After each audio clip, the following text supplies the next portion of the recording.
Everything's so fuzzy. Hello, people out there. I hope you can see me. It says I'm live. God, I need to keep doing this.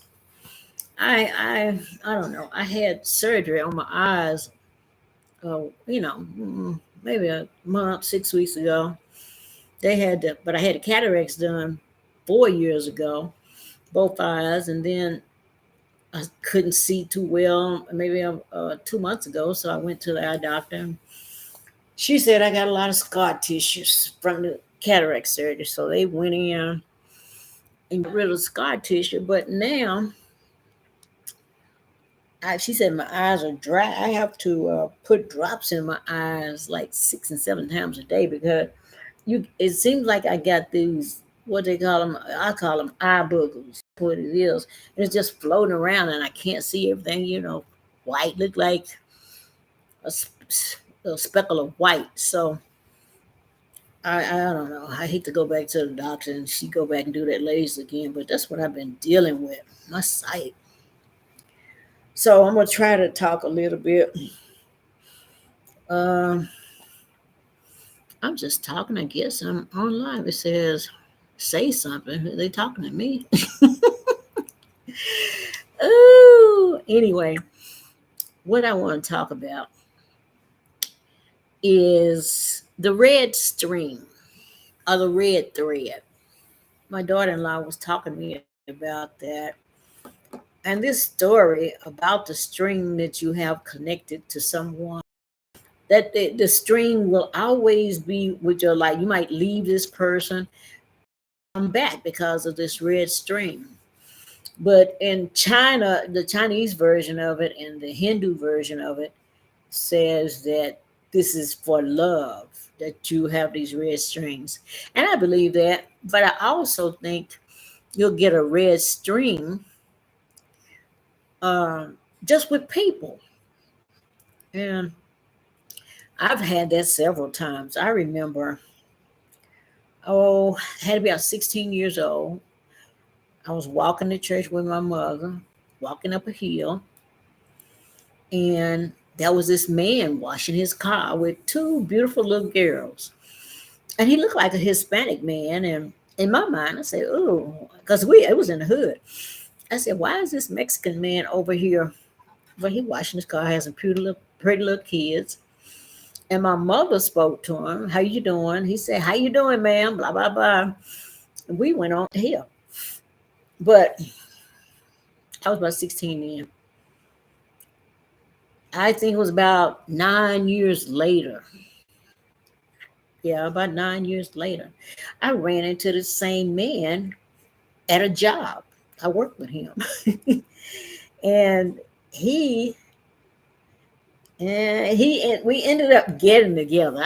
He was just like that. I don't know if he did everybody like that came on a job with him, but you know how women who are full breasted, you know how you standing there in a crowd, and it looked like a man would always manage to rub his elbow against you and put back, and he still do it. So I told him, "Hey, will you stop?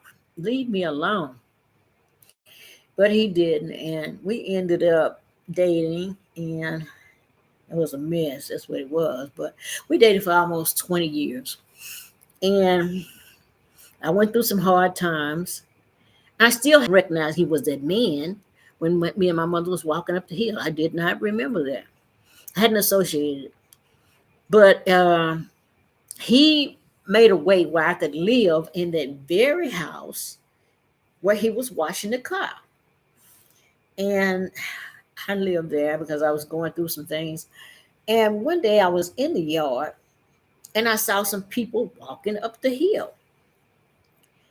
And I said, oh, this is the house where me and mama were walking up the hill and she spoke to this man. I said, wow, how in the world did that happen? I'm living in that house now, dating that same man that spoke to my mother. So we end up having a long relationship. But the funny thing about that, my mother, well, I'm just talking. Is anybody? Anyway, I'm gonna talk anyway because I got to, you know how sometimes you be when you got to vomit on the paper. But anyway, so My mother, right after we met him up the hill, I say 3 years later, on St. Patrick's Day, my mother had a surgery for colon cancer. They ended up having to give her a colostomy and 6 months to live. That's my mother, about 3 years after that. So I still hadn't associated nothing, but this man that I was dating that let me live in the house, he ended up having the same type of surgery on March 17th, St. Patrick's Day. I still didn't connect the dot, but there's that red string. And I finally began to understand.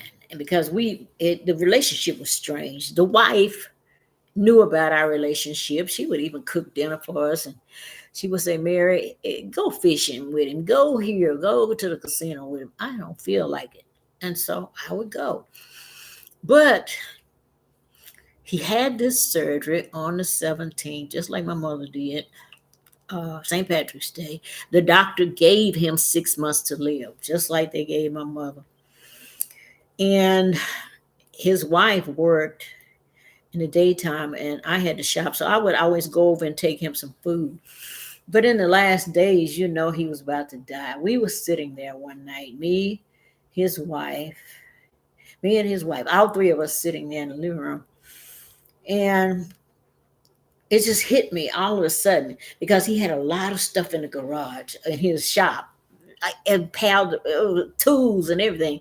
And I sat there and I said, "You have got to get rid of this stuff in the shop by October the 10th. I kept saying that about 4 times. October the 10th, please. And then when the spell or whatever it was got out of me, I calmed down. And his wife looked at me and he looked at me. And it had to be about, the end of September when I was saying that. Do you know he got worse? And I did go over there and talk to him. The last time I talked to him, we had said our goodbyes, which was really sad. And then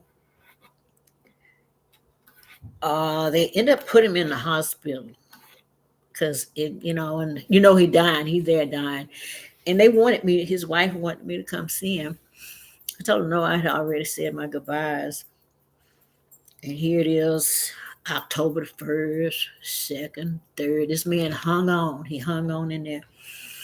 His wife called me at 10:30, October the 10th. She said, "Mary, he's gone."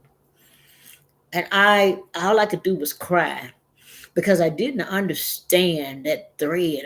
What is this? Why my mother walking up a hill, and did she catch a thread from him, or what was that for her to have this disease, colon cancer? They operate on the 17th, and both of them have the same exact day. So I don't know, but I'm beginning to understand. That was a girl that came in my life. Her name was Mary. Oh, she was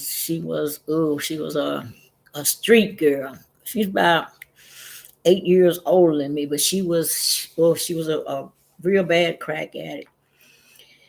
And she called me at my shop. She was looking for the man, my friend, that me and my mother met. I'm not gonna call no name, but we met walking up the hill. She was looking for him because he had a shop about 15 miles away from me, but sometimes he would transfer his phone to my shop. So I answered the phone, and this girl asked for him. And I said, "Well, no, he's not in right now, blah, blah, blah." And she said, "Well, maybe you could use my service as a bookkeeper," and blah, blah, blah. She went on.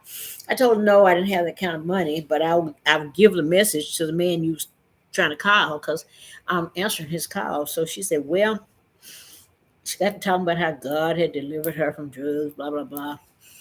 And we kind of bonded there. But when we were talking, she talked about where she lived. And I said, "Oh, my father had a barbershop over in that way." And she said, "Well, Mom," she said, "What street was it on?" I told her. She said, "Oh my God, you The barber, I'm the mailman's daughter. I know you know mailman. I said, yeah. And she said, we used to go to birthday parties that your grandmother would have every year, every January. She said, I know you had to be there. I said, yeah, we don't always do it. So here's this girl again with the red string. So I don't know. It's a lot of things I do not know. But this girl named Mary, she was a booger bear. She was a hard street woman. And it seemed like I couldn't get away from her, but I went to church with her and all this, and she was trying to do rehab for women who were on crack. But she ended up going back to the crack real bad, real bad. She's the type of work woman. When she would do crack, she would go into strange places. And some people, when they smoke, they have to go in a closet. One guy I knew, he had to go up under the house. And it wasn't that much room, but he would crawl under there just so he could smoke dope. So one time they told him not to do that. He kept doing it. And this was wintertime too. And the pipes under there were leaking. But he under there with that pipe. And he lit that pipe and he had blowed up. So Mary was like that. She'd go to strange places, but when she smoked crack, she would see monsters. Some people would like that. She would see monsters and she would always carry some roach spray or something. She'd be spraying and there's nothing there. I said, Mary, what are you spraying? She said, don't you see these monsters? I said, no, you need to put that pipe down. She wouldn't do it. So I wasn't there this time, but she was in her car and she saw these monsters again. She was spraying the car and the windows rolled up. It's wintertime. She's spraying, but she lit that crack pipe. Boom, blew up the car. And she was burnt up real bad. She out the car running and fire all over her, burnt up her face, her hands. She was in bad shape. But this is Mary, my Mary. And I went back and watched her heal, but they put her in a mental institution after that because they thought she was trying to kill herself. But Mary was long suffering. Oh man, she went through it. But after she did that, I said I got to disappear. I just can't do Mary. So I did. I stayed away from her about I'd say 5 years. She would call, I wouldn't return the call. And then I had moved. I think, yeah, I had got this big settlement from my ex. Oh man, he was trying to cheat me out of retirement. This man was retiring with $350,000. And he figured out a way where he didn't have to give me nothing. But boy, I tell you about that voice told me what to do. And lo and behold, I ended up getting half of his money, but he wanted to kill me. But with my half of his money, I went and bought a house. And I didn't know where it was. There's so many options. Move here, move there. And this one particular house, I said, well, that's the one I want. So I bought it. Big long country porch. So one day I was going to the store up a hill and ran into Mary again. I said, oh my God, there's that red string. I said, shoot, I can't get rid of Mary for nothing. Then we started seeing each other. She had married this man, and what was she doing? She was working a home for, what you call it, a living home, where people who were mentally ill or whatever. She had about 5 or 6 tenants living there, and they were mostly men. Yeah, it was men. And they all had problems with dope and anger and alcohol. I said, Mary, how in the world are you gonna do this and you call yourself getting off of drugs? It was a scary situation. But she started visiting me. Oh God, coming down the hill, drunk and whatever. But this particular day, I'm still writing my book, writing my diary. That's what it was. And I'm really afraid to, I don't know, I don't know. I just was still scared. That's what it was. So I was still writing and afraid of relapse. That's what it was, afraid of relapse. So anyway, here I am scared. Mary comes down there on a Sunday. She was drunk as a skunk. She said, Mary, we got to go find some dope. I said, dope? We ain't finna go do that. I said, we'll go to the bootleg and go get some alcohol, but we ain't finna do no dope. I had been through with dope for, I know, 6 or 7 years. And she claimed she had been clean for that long. So let's see, who was driving? She was driving. She drove all the way south Dallas and went to the dope house. Not, yeah, I guess it was. She went to bootleg, got some liquor, and she got some chicken. And I just don't know why I could not uh, leave that. It was just like I was hypnotized. So I rode with him. Then she made another stop. I don't know. And I said, Mary, don't get no dope, man. I ain't playing with you. She got back in the car. She said, let's go to my house. I said, no, take me back to my house. She said, no, I bought some dope. I just wanted you to stay with me while I smoke it. And yeah, she did that. It was so funny, I'm forgetting. Before she went and got that dope, let me think how that went. We would drive, and she said, I got to find me some dope. And she, dope houses everywhere. So she stopped, went to a man that was sitting on a porch, and she asked him where she should get some dope. She said, my old man done left me, and I need some. And this man say, your husband left you? And she said, yeah. And he say, what he do? He found out he can't make a housewife out of a hoe. And she said, hey, fuck you, I'll get my dope somewhere else. He said, now, y'all up in this orange and orange hat. I don't know who you working with, but I get this boy and get you some dope. So she gave him the money, and this little old boy went in the bag. I guess he was going to the dope house. He come back with it, and I'm still sitting there. I don't have sense enough to get out of the car and walk home. We get to her house, ate the chicken, and she just had the dope in her hand. And she said, I want God. I'm going to test God today. And he going to keep me while I smoke this dope. I said, Mary, don't do that. And that's how I could say, well, don't do that. She smoked. Next thing I knew, I took one puff. And then that one puff made me remember why I stopped smoking dope. I began to see what it was. I couldn't even, I don't know, I couldn't describe it, but it was like, this is the monster that I've been running from. What? How in the world? And this is, I had been running, scared of relapse for 9 years. But anyway, when she smoked that dope, she'd get crazy and her eyes get bucked and she'd be looking around, just nervous. I said, girl, I got to go. I didn't had my whatever, I got to go. No, stay with me. I said, I got to go. I was in her car, but I had to walk home. And, I had to walk down the hill, about a 5-10 minute walk. So defiled and just, yeah, I felt like I messed up. Mary, you really fucked up. You've been clean going on 6 years and you hit that pipe. What you gonna do? And I'm sitting there on the porch crying, and my youngest son, he pulls up. His mom, what's wrong?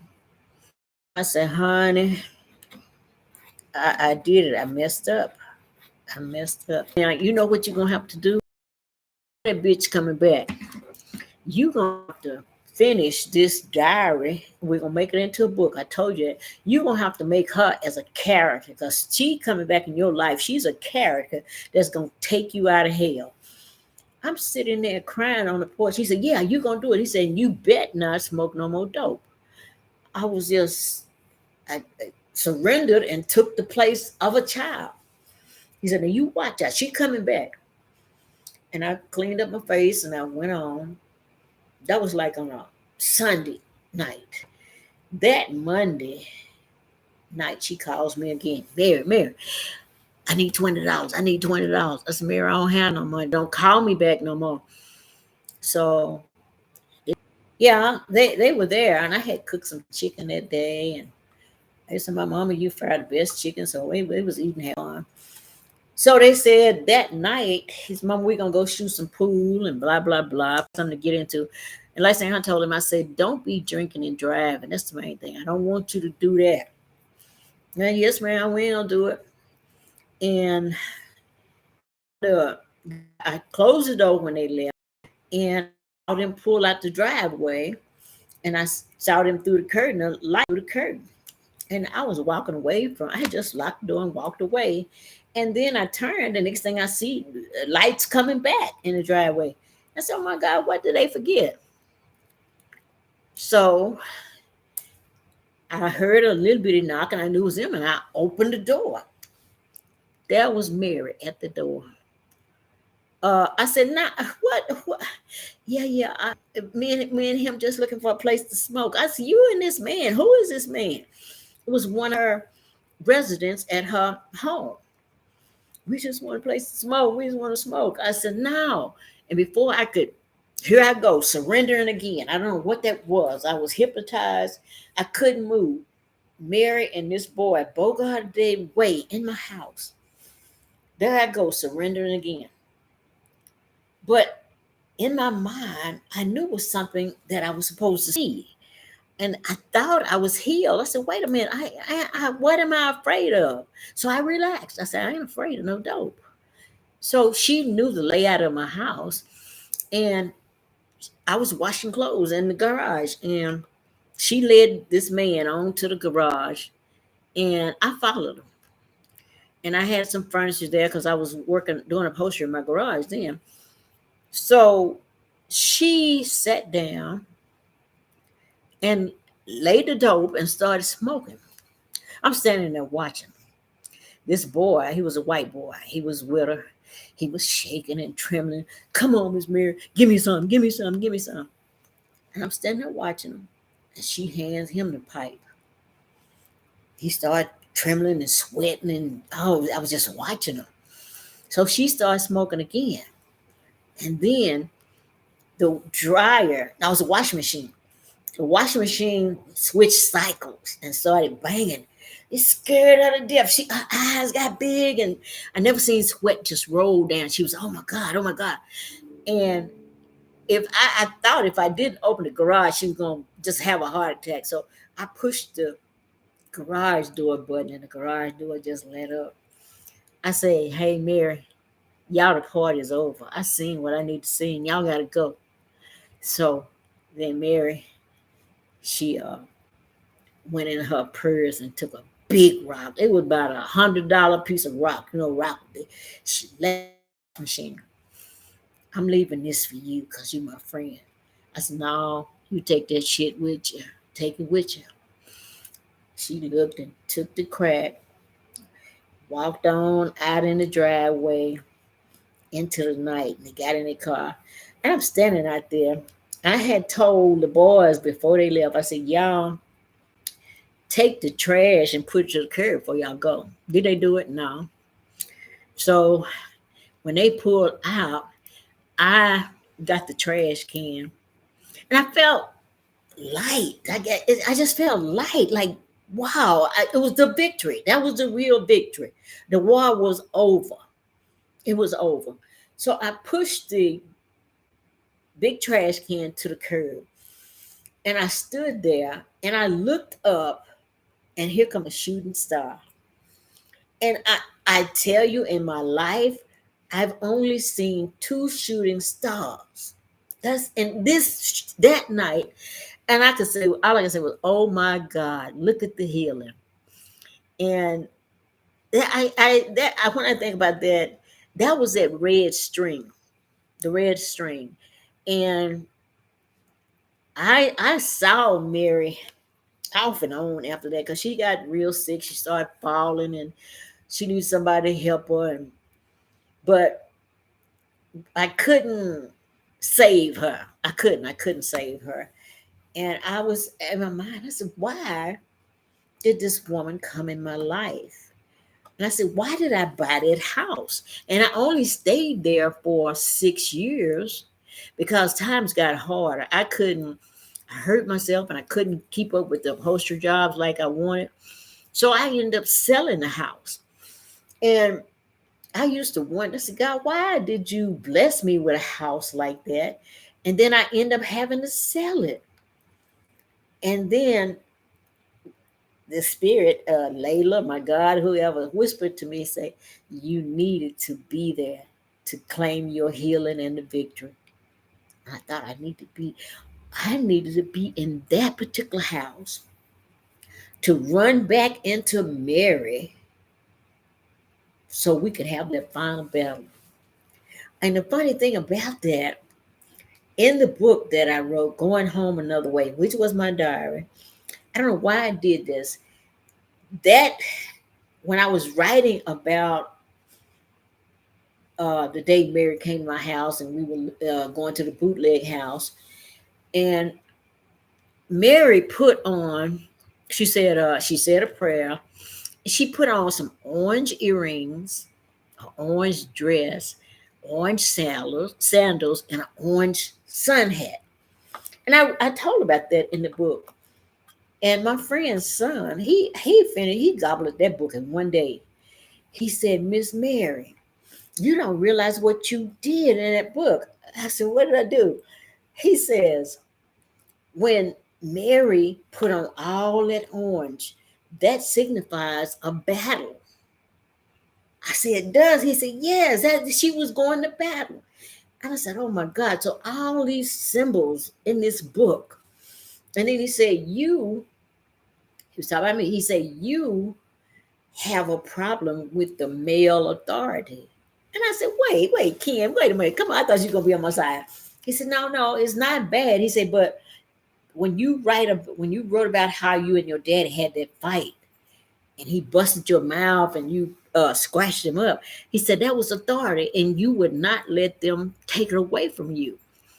He said, even when you talk about the pastor, the good bishop, he was another male figure. And you had to overcome all that, and you did. You were a warrior in the whole book.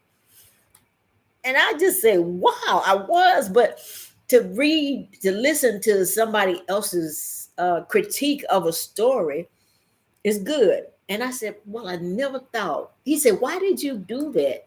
And he asked me, he said, why did you tell this story about a dream you had? That was in the book. In real life, I had a dream about the pastor of the church that I went to. And in the dream, it was a dark and dreary place. And the members of the church, they looked like they were sick. And I don't know what had happened, but they were pushing their little trays trying to get something to eat. And when it was my time, the bishop was behind the little glass and fixing people's plate, handing it to him. And when it's time for him to fix my plate, he put a big piece of meat on it and handed it to me. As he was handing it to me, he looked at it and he yanked the plate back. And he picked up the meat and started eating it. And then he put a little piece back on the plate and handed it to me. I was so mad in the dream, I threw the plate and the meat at him. And that was the end of the dream. And this friend of my son, Ken, he said, that was a battle and you won. When you take meat from your enemy and you eat it, that's a sign of surrender. But you didn't eat it. You threw the food back at him. I said, that's what he said. But Miss Mary, why? How did you pick these stories? I said, Ken, I don't know. I don't know. These are just things that I remembered and was able to put them in word form. It was a lot of, I don't know what you call it. It's a word for that, where you have different little stories. And I call them breadcrumbs. And they could be threads too, because there were so many little threads all in that book. And people end up coming back in your life. It's like a miracle. Hey, Sonny. But anyway, I didn't intend to get on it. But how long have I been on here? Oh, 30 minutes. I see why people can just go on and on with a live. But that's what I was thinking about, the red thread. People are connected. We are connected to each other. And so many people are lovers, when you first meet them and you don't even know them, but there is a string. And maybe many years have come by, and there they are again in your life. So a lot of times these threads are lifesavers because this woman named Mary took me to battle, and I had and I won. So anyway, I would get off here because Sonny looking at me like I'm crazy. But oh, it's something else I'm gonna share y'all. I had a, I was, sometimes you pull out just rambling. I I did a lot of things. I studied hypnotherapy, past life regressions, and just a lot of massage therapy, Reiki. I was busy, busy, busy. But I want to show y'all some of these. My son said, "Mom, why don't you frame this? This is my Reiki certificate. This is the This was 1999. 1999, I had a surge of energy. I couldn't get enough. Here's another certificate. This is the second degree Reiki. This was in 2000. And here I go. This is my hypnosis certification. February 2nd, 2007. And when I was taking this class, I was wearing a back brace and because I had surgery, but I was determined. This is another hypnosis certificate. And here we go again. What is this? Oh, this is 2007. I was busy. And then this is the one I really love. 2004. My massage therapy license. Oh, I learned so much with that. This was a pretty long course too, but this is March the 20th, 2004. February. Look, I got okay. February. All of these in February and one in March. Let's see when this one. February and March is when all these things. And here's one. The Reiki was October 27th, 1999. I guess I could get some frames. Here's some more. What is this one about? Completion of hypnosis and myolinguistics. Oh, that was a good one. And still, here's a lot more. Man, I think about 1, 2, 3, 4, 5, 6, 7, 8, 9. I'm like a little kid. Mama, look what I got. I got some stars.